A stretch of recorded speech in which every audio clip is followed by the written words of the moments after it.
Alors, on continue de rassembler. Là-bas, je vois un truc qui m'intéresse. Hop, cache-culbut. Alors, pour les injections, celui-là, ouais, bon, faudra tout nettoyer. Donc ça, on a le conducteur. Celui-ci, peut-être. Tac, passager. Bon, ouais, on va prendre ça. Au moins qu'on prenne celui-là. Ah, celui-là est pas mal non plus. Mais bon, il y a pas mal de nettoyage. Ce sera pour un autre. Donc les cache-culbut, c'est bon.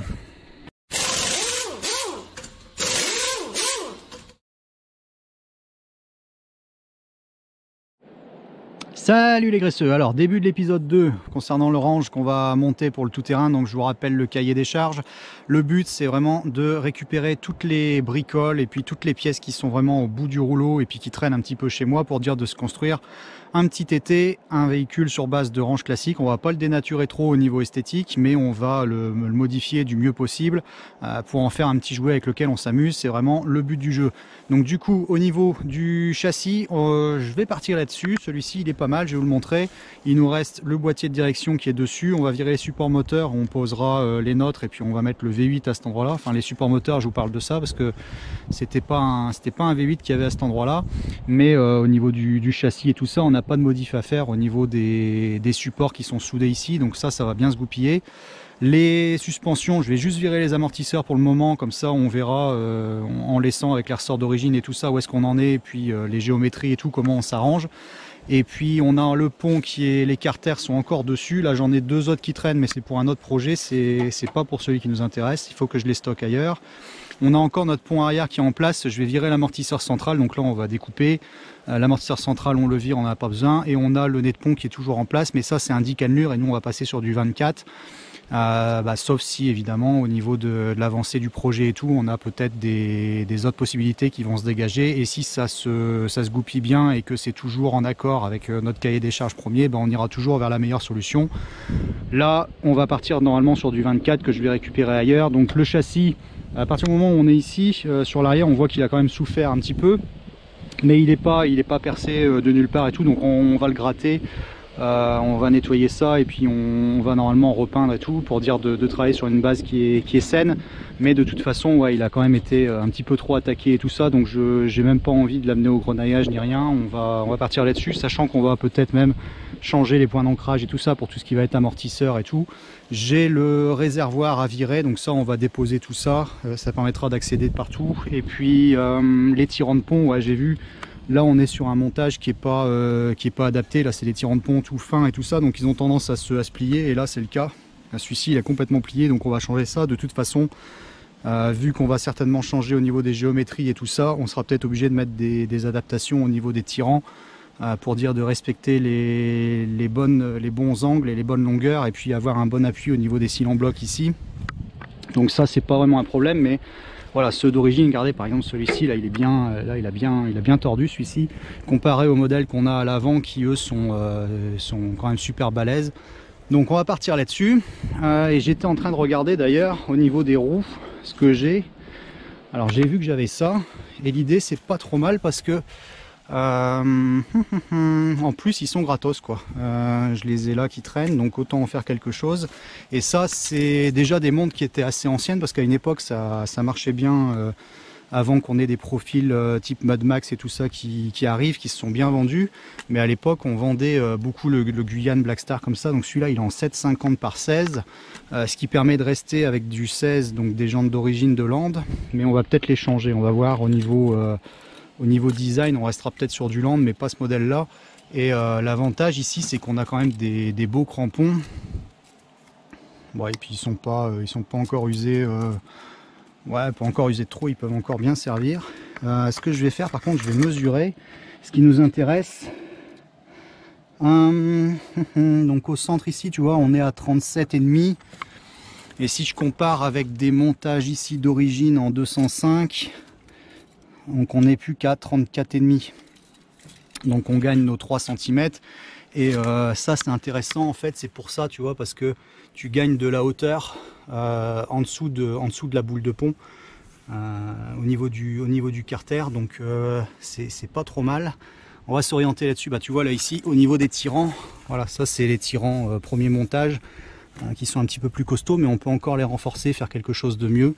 Voilà, donc tu vois, au niveau des roues, moi j'aime bien, ça remplit bien au niveau, et encore sur celui-ci, il est même pas encore rehaussé ni rien, donc ça donne une petite idée de ce qu'on peut obtenir. On va peut-être déjà partir là-dessus. Par contre, au niveau design de jantes, ouais, je vais te montrer, j'ai vu que j'en avais des autres qui traînaient. Ouais, des comme ça.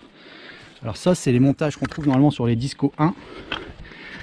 L'avantage, c'est que celles-ci, elles sont hyper costauds au niveau de l'épaisseur ici. Et normalement, j'en ai 4 qui traînent, donc c'est pareil, gratos. Et puis, on va pouvoir s'amuser. Donc l'idée, ça serait peut-être de démonter les pneus qu'on a là-dessus et de remonter les Guyanes à cet endroit-là, parce que je crois en plus que normalement, il y a un petit déport sur celle-ci, ce qui est pas plus mal. Donc vous me le confirmerez, je ferai mes recherches d'ici là dans la vidéo. Quand je la mettrai en ligne, donc normalement je me serais renseigné, mais je crois qu'il y a un petit déport dessus, j'ai pas encore mesuré. Si jamais vous le savez, vous pouvez me le confirmer ou me l'infirmer dans les commentaires, parce que l'idée c'est que quand tu as une rehausse comme ça, et puis que tu augmentes ta taille des pneus et tout ça, tu vas te retrouver avec le centre de gravité qui est remonté, quoi. Donc nous on va essayer de garder les organes, toutes les parties les plus lourdes et tout ça, pas trop hautes quand même, pour dire de ne pas avoir un centre de gravité qui va monter trop haut. Donc on va peut-être se concentrer plus sur du bodylift ou ce genre de truc. Mais en plus, si on peut jouer avec l'écartement pour dire d'aller rattraper un petit peu en largeur, on va restabiliser le véhicule. Et puis voilà, dans les dévers et tout ça, normalement ça devrait être meilleur.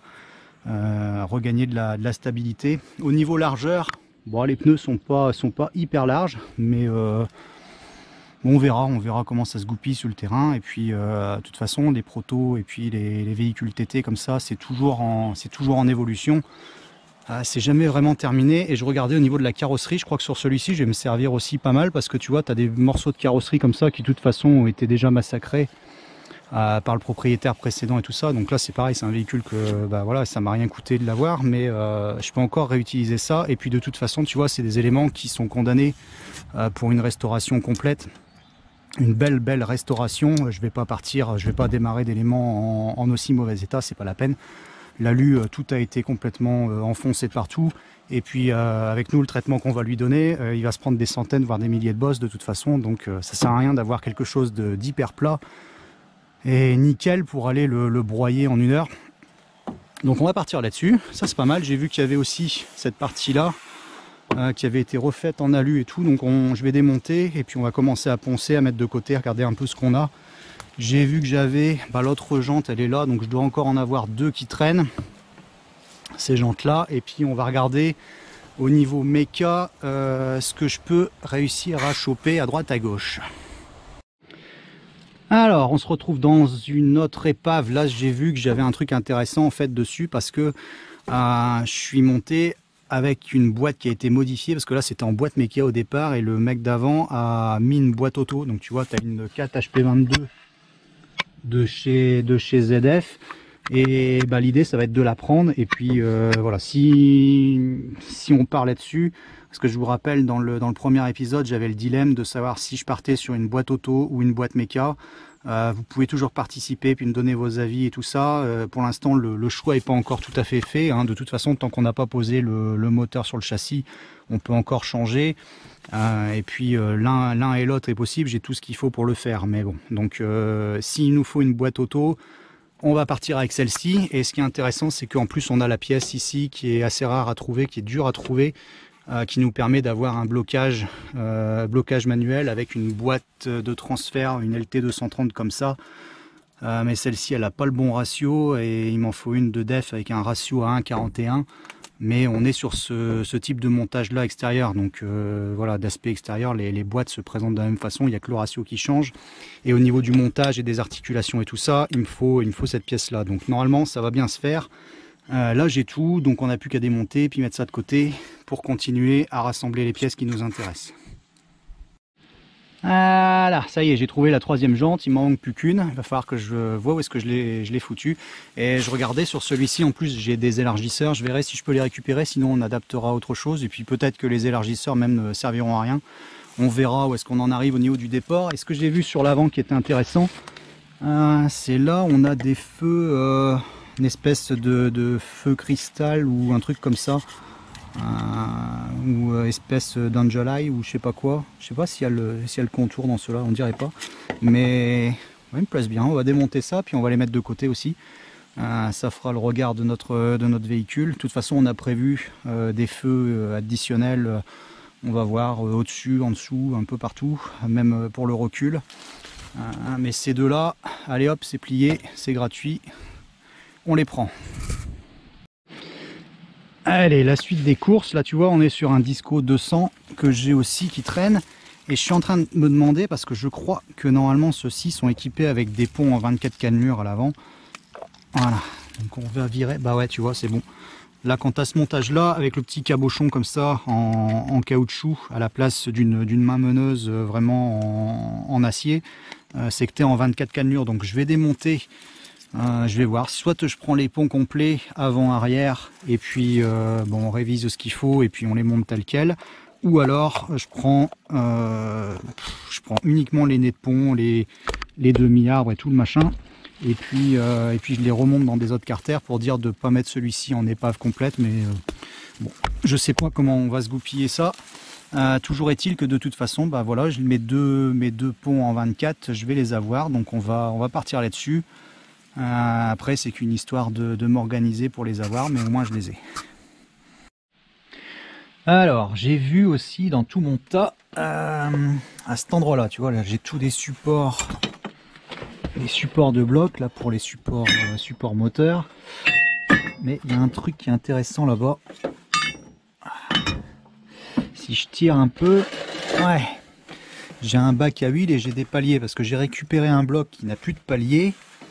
Et là, ce qui est intéressant, c'est qu'apparemment ces paliers-là seraient compatibles, c'est le même montage, et puis les vis sont encore dessus. Donc je vais sortir tout ça, et puis on va regarder ce qu'on arrive à se sauver. Normalement, ça devrait le faire.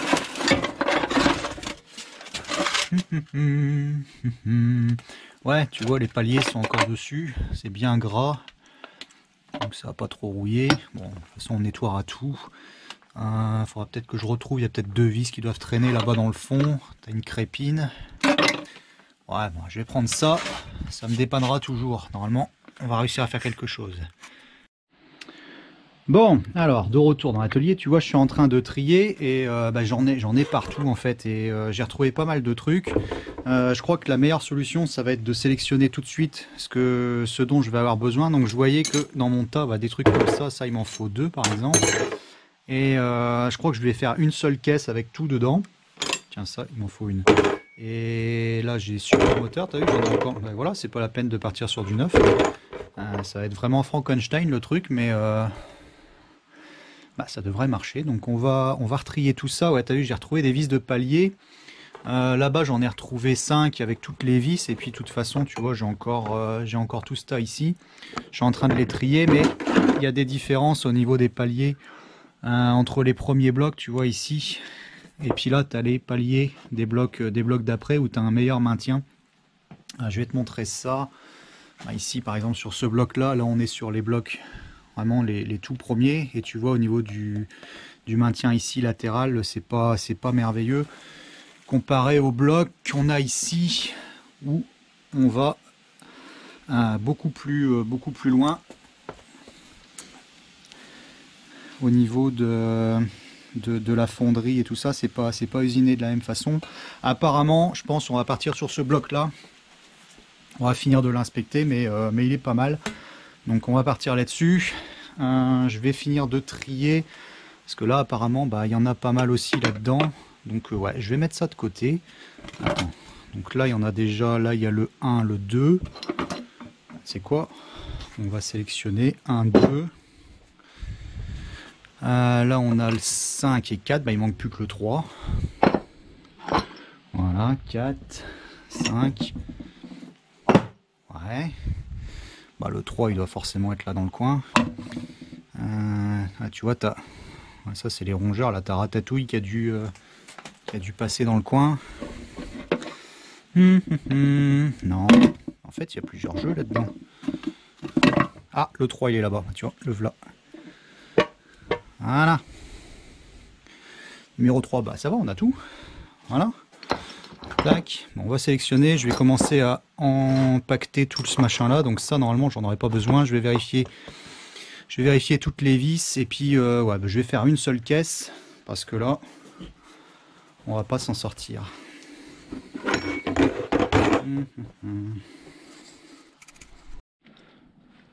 Alors, je suis en train de continuer ma liste des courses. Je vais regarder dans tout le tas ici de culasses parce qu'il m'en faut absolument 2 et je galère à en trouver 2 qui sont adaptés pour notre montage. Donc je vais bouger tout, je vais les inspecter une par une puis je vais en sélectionner 2. Par contre, ouais, j'ai un démarreur ici. Donc ça, c'est les montages normalement avec un petit accélérateur ici. Ils sont plus petits et ils sont bien parce qu'il va pas prendre trop de place par rapport à l'échappement qu'on a prévu de monter, tout ça. Et en plus, il est déjà plein de terre, donc il ne sera pas dépaysé. Toi, on t'embarque et on en profite. Je vois qu'on a les carters frontaux. Bon, on va prendre celui-là parce que au moins il est partiellement déjà démonté. On regardera si on arrive à se sauver. J'ai vu que la pompe à eau la pompe à huile était toujours dessus. Et par contre, pompe à eau, ouais, il va falloir que j'en trouve une. J'ai vu que là-bas il m'en restait un. Poulie. Oh, une poulie, tiens, ouais. Normalement celle-ci. Ouais, c'est bien ça. Allez hop. Embarqué. Et puis pompe à eau, bah, on va faire à peu près le même montage que ça. Alors après, ça va dépendre au niveau de l'alternateur comment je vais le monter. Mais on va peut-être partir là-dessus. Bon, ça, c'est pas encore trop grave. On peut voir ça après. Une pompe de DA. Bon, c'est pareil. On va voir ce qu'on choisit. Je vais déjà ramener ça. Allez, alors il nous faut absolument au niveau alimentation une injection. Alors j'ai vu que j'avais celle-ci, par contre elle me plaît pas des masses parce que tu vois elle a été montée avec une injection de GPL dessus et ils ont percé au niveau du collecteur et tout, donc c'est pas tout à fait adapté à notre montage. Et en revanche je savais que j'en avais une complète que j'avais stockée, donc là ouais, tu vois, injection de 3,9 et l'avantage c'est qu'il y a tout, il y a le faisceau avec les injecteurs. Ouais, ils sont dessus, tu vois, injecteur. J'ai vu que j'avais encore les sondes de température et tout ça dessus. Le faisceau. Bah, j'ai même la broche. Tac, la broche qui vient là. Donc là, le calculateur, j'ai stocké à l'abri. Bah, on va embarquer ça, hein. C'est cool. On verra si on refait notre faisceau nous-mêmes ou si on peut déjà redémarrer avec ça. Mais normalement, là, on a tout parce qu'il y avait tout pour motoriser un véhicule avec celle-ci. Et en faisant du rangement, bah du coup tu vois, tu retrouves des trucs. Alors vous allez me dire putain, mais en fait t'es atteint du syndrome de Diogène, mec, t'es en train de stocker, t'as de la pièce vraiment tout partout. Mais ouais, bah ouais, mais j'assume. Et j'ai retrouvé des vis de culasse. Alors c'est pas stocké super bien, par contre elles sont pas encore passées au travers des cartons, donc j'ai encore mes emplacements et tout, et ça date d'une époque où j'ai dû en démonter en pagaille parce que j'en avais partout.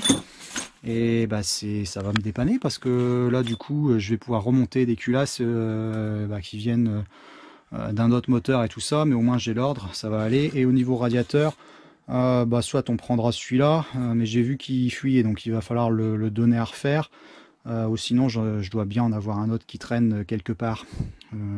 Lol, hein.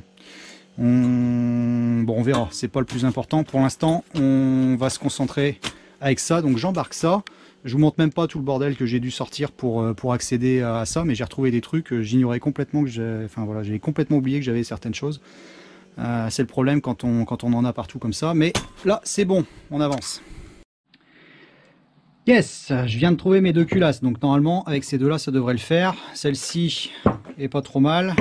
Celle-là, bon, elle a une sale trogne, mais normalement ça va aller. On va déjà la nettoyer, regarder un peu comment elle ressort, mais tu vois, t'as pas mal de crasse quand même. On va nettoyer, puis on inspectera si ça se goupille bien, et ben on prendra ça. Donc normalement c'est bon, il me manque plus que un échappement, tiens, il va me falloir un échappement.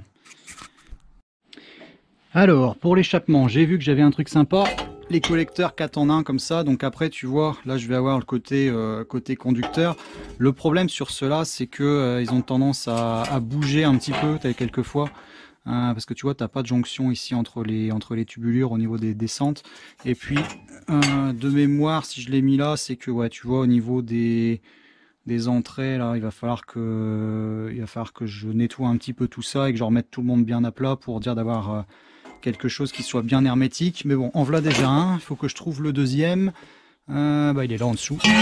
Alors attends, ça c'est une d'origine. Voilà, voilà le deuxième, donc descente. Et après bah, on fait le Y en dessous. Et puis bah, le pot de détente, ça sera un truc maison à mon avis. Et puis après on va partir sur du full tube à mon avis. Ça va être plutôt vide, on va dire. Et le problème, il faudra que je les regarde parce que souvent ils ont tendance à se percer à ce niveau-là, tu vois, quand ils sont en ferraille comme ça, assez vieux. Par contre, comparé à de l'inox, l'avantage c'est que quand ils sont en ferraille comme ça chauffe pas trop dans le compartiment moteur. Sinon, sur ceux en inox, on est obligé de mettre une bande pour dire de protéger, enfin d'essayer de garder la chaleur dedans. Et pas communiquer trop de chaleur sous le compartiment moteur, ce qui est le cas avec les silencieux inox. Puis en plus ils sont vachement bruyants, déjà des comme ça, tu vas voir, ça tourne vraiment bien quand c'est monté. Alors sinon on a les descentes, ouais, ça c'est du montage d'origine avec des tubes doubles ici, ça doit être du 3.9 à boîte auto. Bon, au pire, si je sais pas me dépatouiller, je partirai là-dessus avec les gros collecteurs en fonte qui sont déjà vraiment pas mal sur les designs des 3.9. Niveau puissance, ça c'est pas mal. Par contre, il faut pas laisser ceux d'origine qui bouffent de la puissance. Sur les tout premiers 3.5, parce que les sorties sont, enfin c'est pas top, c'est pas équilibré pour ce qu'on recherche à faire. J'ai vu que j'avais des amortisseurs. Bon, je les laisse de côté pour l'instant. Ceux-là, ils doivent être en plus 2 pouces, je crois. Bon, on regardera.